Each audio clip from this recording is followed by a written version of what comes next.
Here is the comment someone left that stopped me cold. Her parents both got laid off, same time. No backup.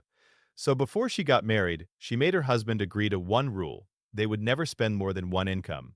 He thought she was out of her mind. Years later, after watching friends and family get hit by several downsizing, he gets it now. They're comfortable, not stressed.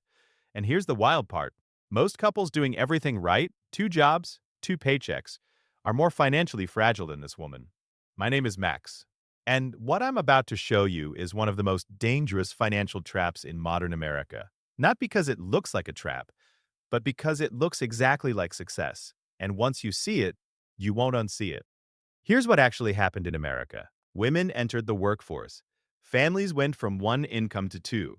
And instead of getting ahead, they got more vulnerable, more likely to go bankrupt.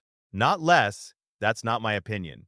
That's from a Harvard law professor who studied over 2,000 bankrupt families. Her name was Elizabeth Warren. And what she found should have broken the internet. But here's the dangerous part no one talks about. Let's go back to 1970.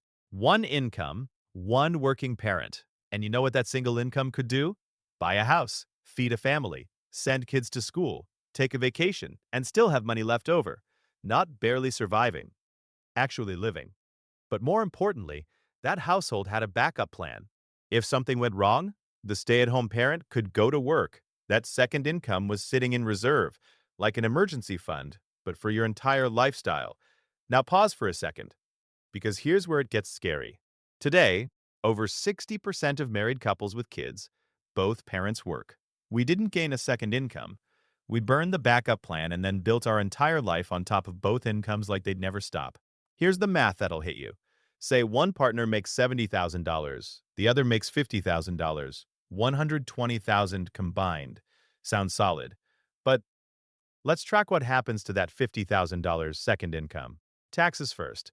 Because of how progressive brackets work, that second income gets taxed at the top of the stack, not the bottom. Effective rate? 30 to 35%, sometimes more. $50,000 just became $32,000. Now add childcare. Average daycare in America, $15,000 per kid per year. Two kids, $30,000. You haven't even left the house. Your $50,000 is now $2,000. And we're not done. Two commutes. Two cars, gas, maintenance, parking, add another $8,000 easy. Now you're negative. And here's the part that doesn't show up in spreadsheets. Two exhausted working parents don't cook. They order delivery. They hire cleaners. They pay for every shortcut they can find. Add another $7,000 in exhaustion spending. Final number? That $50,000 second income nets about $2,000 a year. $8 per workday. $1 per hour. Someone is missing dinners, grinding through traffic, putting their kids in daycare for $1 an hour. But here's why the trap works so well. The gross numbers look good. $120,000 on a tax return feels like success. So you buy the house that two incomes can qualify for. You take on the car payments that two incomes can support.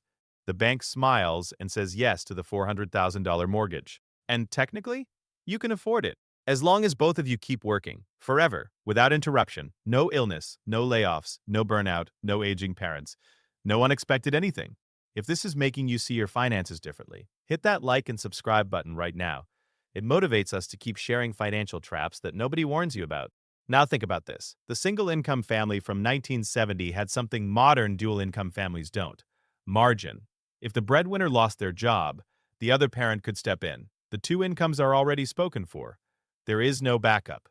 The emergency reserve isn't in savings. It was converted into a mortgage.